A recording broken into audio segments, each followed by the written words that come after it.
Good morning, everybody. I am Dr. Nitin Doshi, Professor Neurology, with teaching experience of 25 years, working as consultant neurosurgeon in Panvel for more than 30 years. Today we'll discuss the topic BXO. BXO means balanitis xerotica obliterans.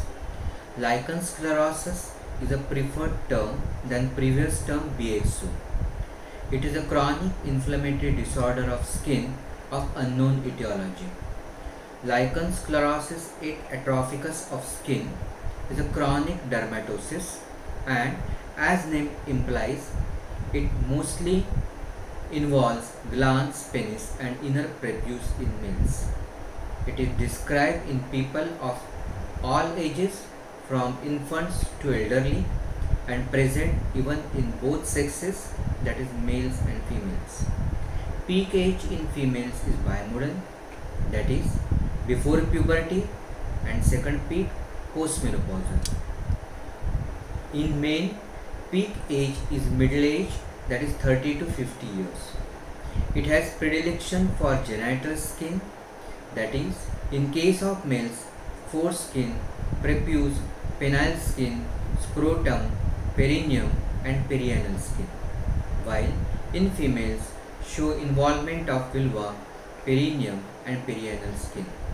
According to some, penile or genital lichen sclerosus is better terminology than only lichen sclerosus.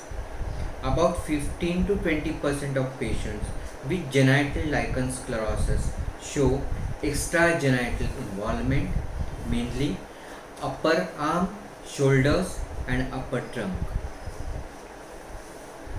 BXO or lichen sclerosus is not only the most common cause of meatal stenosis, but it is the most common inflammatory cause of meatal and glandular urethral stricture disease.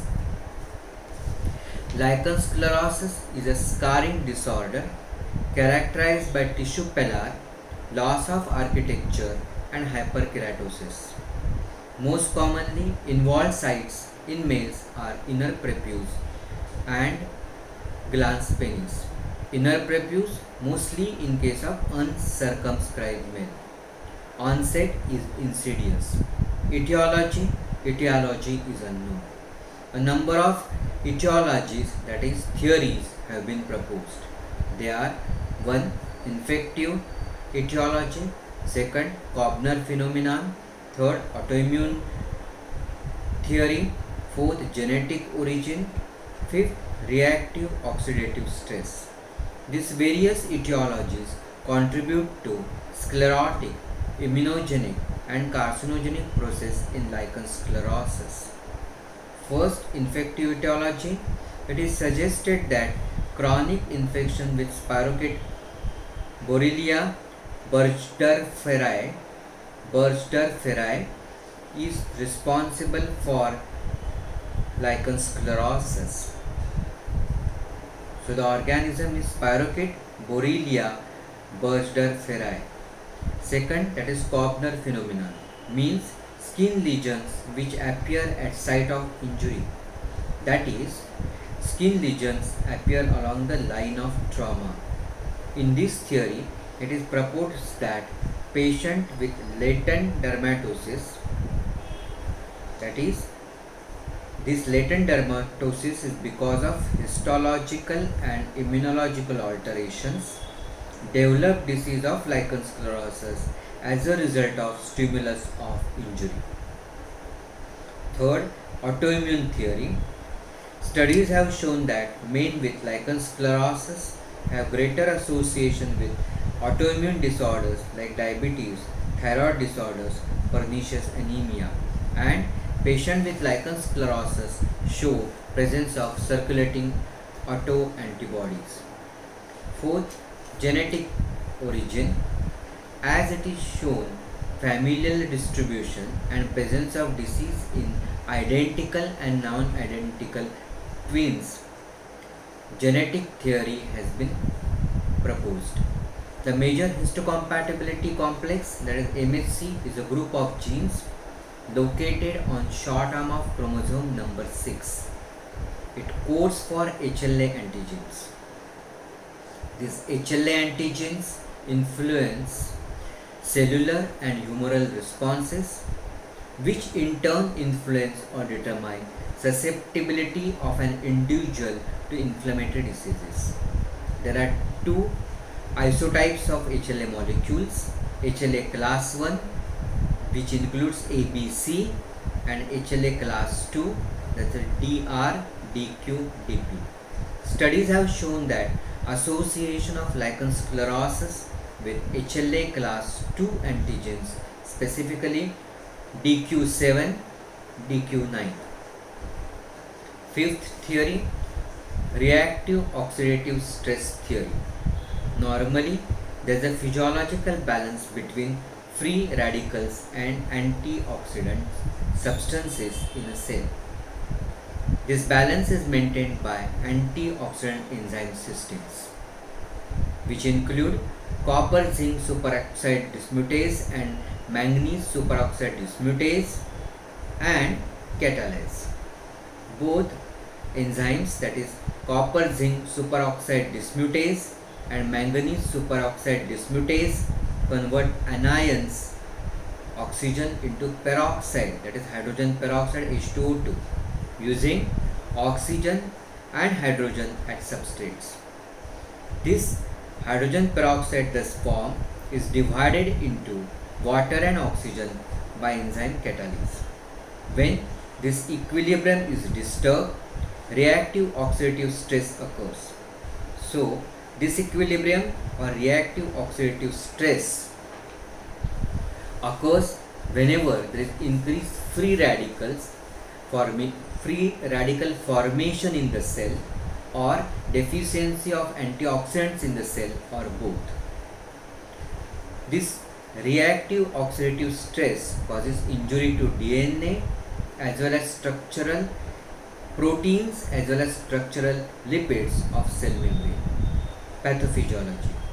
Initially, it begins as non-specific erythematous or hypopigmented macules or papules on inner prepuce or glans penis. These discrete macules or papules coalesced into pale, atrophic, ivory white patch, or it starts as whitening or reddening of inner prepuce or glans penis. The pale, atrophic, ivory white patches thus form coalesced into purple white plaques with well-defined margins wherever they have formed. Plaques show purple appearance due to presence of superficial dilated vessels, which is called telangiectasis. The presence of superficial dilated vessels are responsible for pruritus or itching. Histologically, in early stage, there is moderately heavy T cell infiltration in basal epidermis and superficial dermis, associated with vascular changes, that is vacuolization, that is hydropic degeneration in basal keratinocyte, with dermal edema, vascular stasis with perivascular infiltration. With progression of disease, epidermis becomes thin and atrophic, dermis show edema, homogenization of collagen, reduction in elastin fibers, evidence of vascular stasis, deposition of glycosamine glycans, and absence of melanocyte. The absence of melanocyte is responsible for typical white patch appearance. Edema of acute phase is replaced by collagen and hence sclerosis, fibrosis in chronic state. Origin, duration, progression and clinical presentation. In uncircumscribed men, there is initially involvement of inner prepuce. In early phase, prepuce becomes thickened and edematous.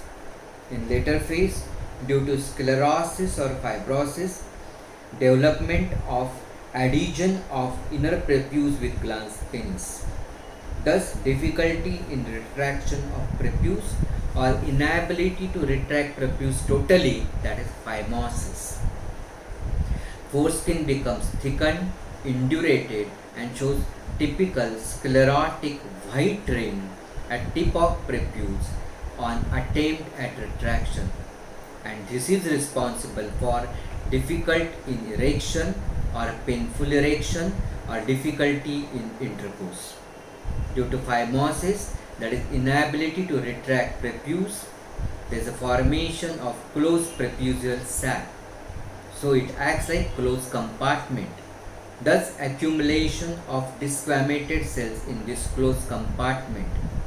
Superadded infection of on this super desquamated cells, normally with gram-positive organisms, but in case of lichen sclerosus, in addition to routine gram-positive organism, even infection with spirochete borrelia.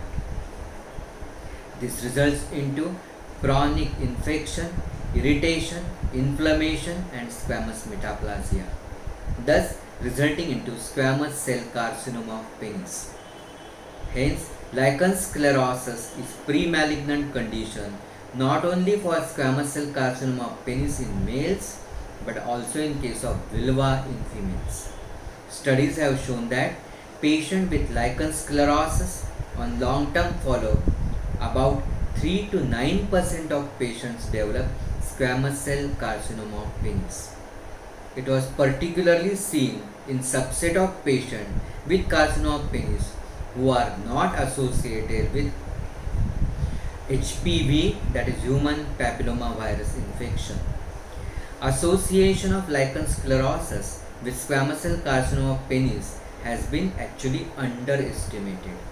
Studies have shown that patient who has undergone circumcision for phimosis secondary to BXO may develop squamous cell carcinoma of penis even after 20 years. So long-term follow-up is critical so as to detect development of squamous cell carcinoma of penis. Phimosis will result into even obstructive uropathy with back pressure changes bilaterally in both kidneys, and also may result into acute urinary retention. In some patients, retraction of the foreskin lead to washing, that is constriction of distal penile shaft. Due to severe inflammation and hence fibrosis, there is loss of skin of penile shaft causing trapping of penis between pinopubic and scrotal area causing buried penis. With progression of this disease, there is involvement of meatus, perimeatal region, frenum and corona glandis. Patient who is already circumscribed, it begins as meatal or perimeatal process. On examination, there is diffuse or patchy, dry, white colored plaque with well-defined margin, giving glands a mottled appearance. Phimosis and meatal stenosis are the most common presentations of BXO. Patient give history of evidence of local pruritus or itching, irritation, then bleeding, urethral discharge, dysuria, loss of gland sensation, inability to retract prepuce, painful erection, difficulty in intercourse and acute urinary retention. Involvement of external urinary meatus causes proximal meatal migration. Being a progressive disorder, sclerotic fibrotic reaction gradually spreads to involve fossa navicularis. The disease process may involve anterior urethra to variable length, extending from external urinary meatus through glandular urethra, then pendulous or penile urethra and even bulbar urethra extending up to external urinary sphincter, that is called as pan-urethral stricture. There may be involvement of entire length of anterior urethra and its circumference in this pan-urethral stricture disease. However, more extensive involvement and changes are commonly seen in meatus, granular urethra and distal penile urethra than the bulbar urethra. It is not clear whether lichen sclerosus spreads from meatus to fossa navicularis, then granular urethra, then penile urethra by direct extension, or meatal stenosis secondary to lichen sclerosus cause high pressure voiding resulting into urinary extravasation, and this urinary extravasation will result into inflammation of periurethral glands of litter with progressive literitis and hence progression of disease resulting into pan-urethral stricture. Studies have shown that urethral stricture disease secondary to BXO is a difficult and challenging group of patients. This is because BXO or lichen sclerosus is associated with chronic inflammation and a progressive disorder, so show high incidence of recurrence, and if there is presence of any unrecognized urethral disease at the time of treatment and if it is missed, then it will result into immediate recurrence. Urethral stricture secondary to BXO being complex and long length, it is easier and better to manage with stage procedure. So, BXO or lichen sclerosus is responsible for 1. Phimosis, 2. Meatal stenosis, 3. Meatal or granular stricture disease, then panurethral stricture disease and squamous cell carcinoma of penis. Some patients with known case of hypospadias with apparently successful urethroplasty in past may develop obstructive voiding symptoms, and then it may indicate development of BXO. It is very important to recognize the development of BXO as cause of obstructive voiding symptoms. This is because excision of all involved tissue should be carried out immediately, followed by replacement of this urethra with non-skin tissue, usually buccal mucosa, is crucial. Evaluation and management. Proper retraction of prepuce to see changes on glands, typically motile appearance, is important. Any suspicion of malignancy, punch biopsy of skin, that is prepuce and even glands is indicated. On follow-up, if any change in appearance, then that site should be biopsied. If lesion is limited to prepuce, circumcision may be curative. Excised skin should be sent for histopathology to confirm or rule out carcinoma in situ or any pre-malignant change. Patient should be counseled that though circumcision can be curative, recurrence in the scar of circumcision or meatus or glands or anterior urethra or malignant degeneration in scar tissue is possible later date. Second, if there is meatal involvement, then proper meatal retraction to see mucosa of meatus and fossa navicularis is indicated. Also, SOS, meatal and urethral calibration may be required. Patient with tight meatal stenosis, evaluation in terms of length, depth and density of the stricture may not be possible by ascending urethrogram. Then evaluation should be done with micturating urethrogram, that is voiding cystotogram, which will give better information of even of granular urethra. Suspicion of urethral stricture by lichen sclerosis is there, then sonography of QAB region should be carried out for pre-void, post-void with bladder thickness, uroflowmetry and ascending urethrogram after ruling out active urinary tract infection. Uroflowmetry will typically show box type pattern, while ascending urethrogram will show typically sawtooth appearance. through the entire involved area with perfectly normal calibered urethra proximally. For a proper evaluation of length, depth, density of stricture in the bulbar urethra, one may require sonourethrogram. Now, treatment or management of BXO. There are no definite guidelines. When patient presents in early stage, that is acute phase, then conservative, that is medical or non-surgical treatment may be taken. Means it may be useful. This conservative treatment consists of combination of application of topical steroids locally and taking oral antibiotic on long term to stabilize the inflammatory process. Indications for conservative treatment are: 1. Young patient with stable disease. 2. Old patient with multiple comorbidities like diabetes, ischemic heart disease, obesity, who are not good surgical candidates. And 3. Patients with uncomplicated lichen sclerosis where meatus can be easily maintained at 14 to 16 French by self catheterization with catheter and meatal dilator, where catheter and dilator are lubricated with superpotent local steroid like 0.05% clobetasol. If clobetasol is not available, then with local steroid of betamethasone dipropionate.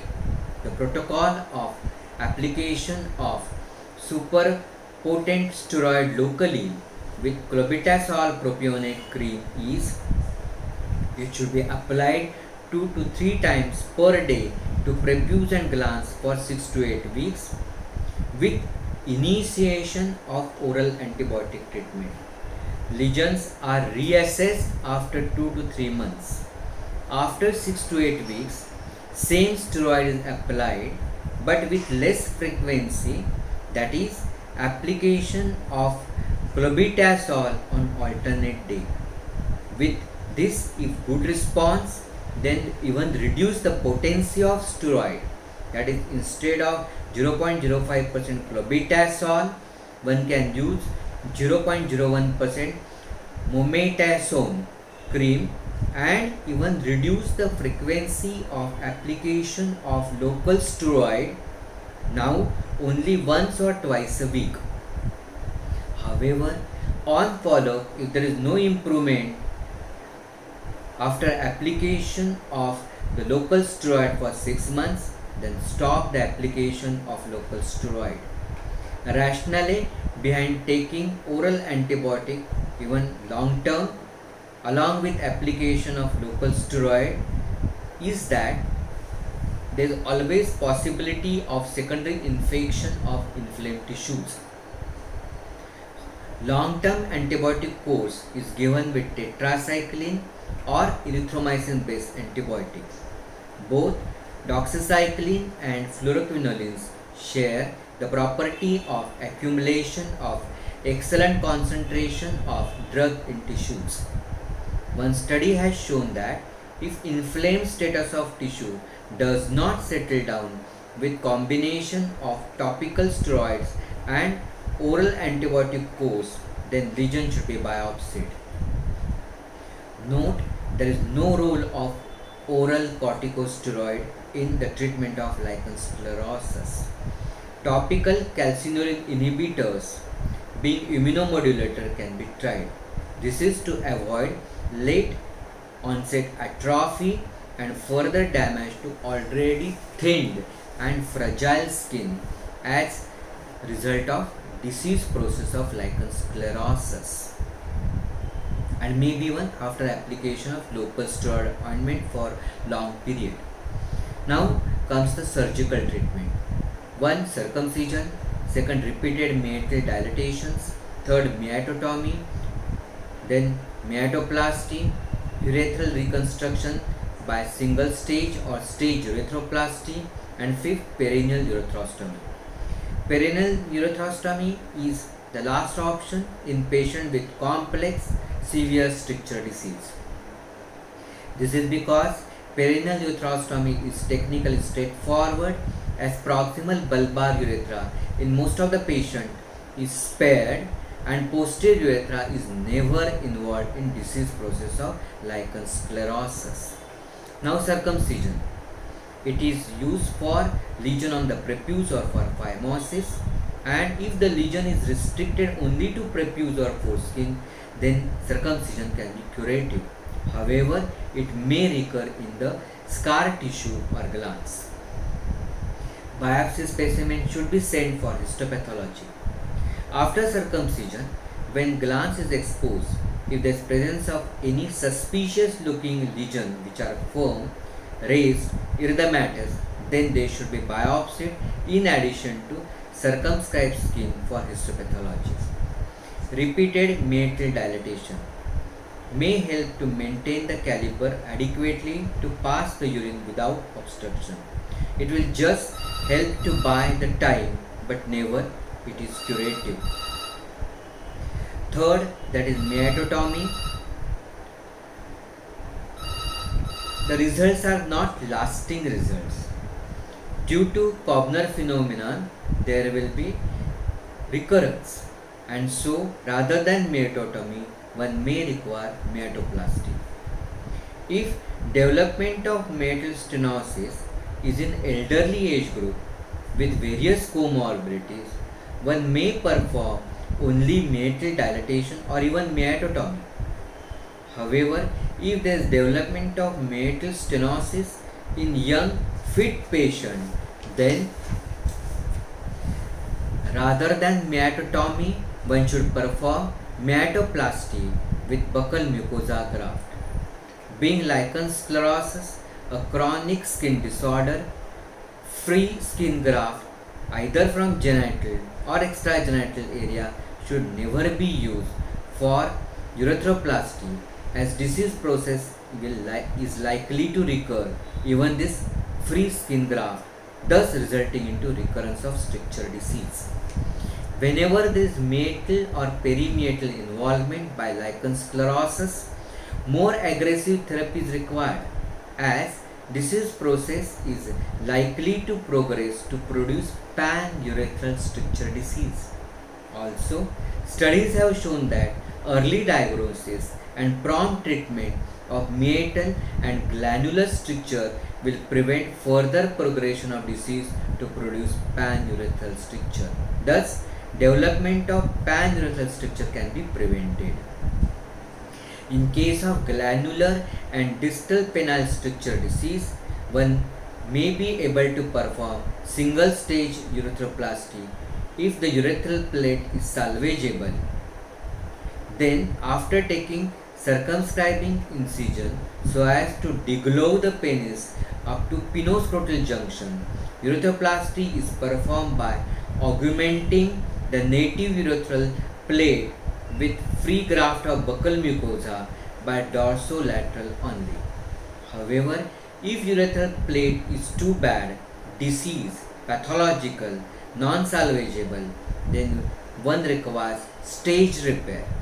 In first stage, all disease, pathological, inflamed, scar tissue is excised and the urethral plate is created by onlay of free graft of buccal mucosa, followed by second step of tubularization after 6 to 8 months. Aims of urethroplasty in glandular or penile or panurethral stricture disease are restoration of normal calibered urethra, achieving good cosmetic result, achieving normal appearing slit-like opening at external urinary meatus at tip of glans penis. Fourth, achieving long-term durable result by use of tissues other than skin, that is preventing recurrence of pathology. Glandular, penile or panurethral stricture secondary to BXO requires long-term monitoring so as to detect recurrence or malignancy in penis. In case of panurethral stricture secondary to BXO, diagnostic cystoscopy with pediatric cystoscope of 6 French or 6 French ureteroscope is done to evaluate whether urethral plate is salvageable or non-salvageable. If 6 French scope can be passed, then urethral plate is salvageable. If the urethral plate is salvageable, then one can perform single stage urethroplasty through single incision in single position with single material by dorsolateral buccal mucosa urethroplasty as per Kulkarni et al. Technique. Through perineal incision, penis is invaginated to deal with even the distal penile, glandular and meatal stricture. While performing single stage urethroplasty, patient is to be counseled regarding possibility of recurrence. However, even if it recurs, most of the time it can be salvaged with endoscopic dilatation with clean self-intermittent catheterization later date. However, if it fails, then redo surgery in staged fashion is required. Second possibility, if 6 French scope cannot be passed, that is, size of urethral plate is less than 6 French or presence of multiple obliterative segments, then it is the presence of non-salvageable urethral plate. In that situation, there are two possibilities. One, the native urethral plate is inadequate for augmentation with immediate tubularization by free buccal mucosa graft. Then, native urethral plate is preserved, and in first stage, this native urethral plate is augmented by two longitudinal mucosal plates on either side of the urethral plate, which is then tubularized after 6 to 8 months. So the mucosa used is buccal mucosa. Disadvantage of stage procedure is always long-term morbidity. B, if the urethral plate is non-salvageable and too bad to begin with, that is, it is too bad, too diseased, too pathological, then the entire pathological tissue is to be excised in first stage, and after excision, the urethral plate is created by onlay of buccal mucosa, and then this urethral plate, which is created in first stage, is tubularized to form urethral tube after 6 to 8 months. Whenever the patient has undergone the urethroplasty, then after urethroplasty, patient requires regular follow. After every 3 months, patient should be followed up with urine routine microscopy, if required urine culture, sonography for pre-void, post-void and uroflowmetry. If recurrence and if it is short segment, then optical urethrotomy with clean self-intermittent catheterization may work. Studies have shown that there is evidence of recurrence even with stage repair and even with use of buccal mucosa graft. This is because it is a progressive disease pathology which may result even involvement of spongy tissue. Studies have shown that recurrences may be prevented by regular clean self-intermittent catheterization. Thank you very much.